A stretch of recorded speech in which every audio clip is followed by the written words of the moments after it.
यह भैया सिर्फ राजनीति में पॉसिबल है। जिसको चिकित्सा के बारे में सी का नहीं पता उसको चिकित्सा मंत्री बना दिया गया।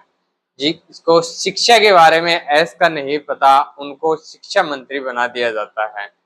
और जिनको परिवहन विभाग के बारे में पी का नहीं पता उन्हें परिवहन विभाग मंत्री बना दिया जाता है।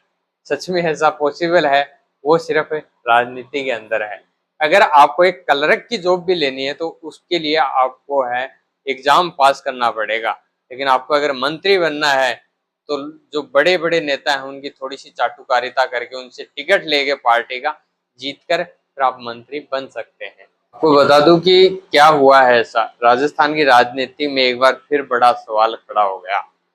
पीबीएम अस्पताल बीकानेर में गर्भवती महिलाओं की किडनी फेल होने के मामले को लेकर चिकित्सा मंत्री हैं गजेंद्र सिंह खींवसर, जो खुद अस्पताल पहुंचे, लेकिन अस्पताल की व्यवस्था पर सवाल उठाने पहुंचे मंत्री खुद सवालों के घेरे में आ गए। ये तो उल्टा हो गया भैया।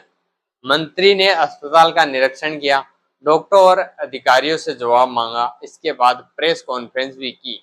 में आई थी, क्या बात कर रहे हो आप? प्रिंसिपल साहब कहाँ हैं? बताइए कैसी हालत में आई थी? दुरुस्त पैदल चलती नाचती आई थी या बीमार हुई? नाचते कैसे आएगी सर? नाचते हुए प्रेग्नेंट महिला कैसे आएगी सर?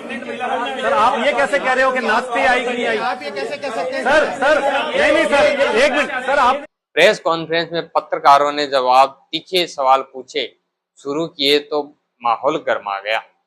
सबसे ज्यादा चर्चा उस वक्त हुई जब मंत्री ने अस्पताल के प्रिंसिपल से पूछा कि गर्भवती महिलाएं अस्पताल तक पैदल आई थी या नाचते हुए आई थी। इस बयान के बाद वहां मौजूद लोग भी हैरान रह गए और विपक्ष को सरकार पर हमला बोलने का मौका मिल गया। यही जवाब मैं आपसे मांगू कि अगर आपको मंत्री ऐसा सवाल पूछे तो आपको कैसा लगे कि गर्भवती महिलाएं चलकर आई थी या नाचते हुए आई थी? ये कौन सा तुक बैठता है? मामला उन 5 गर्भवती महिलाओं का था जिनकी डिलीवरी के बाद तबीयत बिगड़ गई और किडनी फेल होने की शिकायत सामने आई। इस पूरे मामले को लेकर सरकार पर लापरवाही के आरोप लग रहे हैं। वहीं मंत्री का कहना है कि मामले की जांच करवाई जा रही है और दोषियों के खिलाफ सख्त कार्रवाई होगी। लेकिन प्रेस कॉन्फ्रेंस के दौरान जब पत्रकारों ने लगातार सवाल पूछे तो मंत्री जवाब देने में असहज नजर आए। खबरों के मुताबिक हम बात करें तो कुछ सवालों का जवाब दिए बिना ही वे प्रेस कॉन्फ्रेंस बीच में छोड़कर निकल गए। तो आप क्या कहेंगे ऐसे मंत्री के बारे में जो जनता के सवाल है उनका जवाब नहीं देना चाहते? मंत्री शायद बोल रहे हैं कि हमें जिस पद तक पहुंचे हैं वहां तक पहुंचाने वाली जनता है। तो अब सबसे बड़ा सवाल यही है कि आखिर गर्भवती महिलाओं की हालत बिगड़ने के लिए जिम्मेदार कौन है? क्योंकि मंत्री जी तो अपना पल्ला झटकाकर चले गए। क्या अस्पताल प्रशासन की लापरवाही है या सिस्टम की बड़ी खामी? और सबसे अहम, क्या जांच के बाद सच सामने आएगा? यह मामला भी बाकी मामलों की तरह है, फाइलों में दब जाएगा।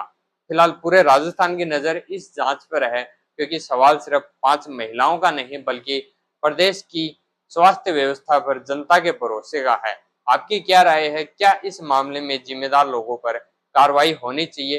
कमेंट करके जरूर बताएं। व्यवस्था संभली नहीं, सवालों के जवाब मिले नहीं और मंत्री जी प्रेस कॉन्फ्रेंस छोड़कर चले गए। आखिर सच क्या है? आपको बता दूं कि कोटा में भी ऐसा मामला सामने आया था। तो क्या जो गर्भवती महिलाएं हैं उनको अस्पताल जाना बंद कर देना चाहिए? क्योंकि सरकार है उसने ऊपर हाथ कर रखे हैं और जवाब देना नहीं चाहते। आप क्या जवाब देना चाहेंगे इस मामले के ऊपर? कमेंट करके जरूर बताएं।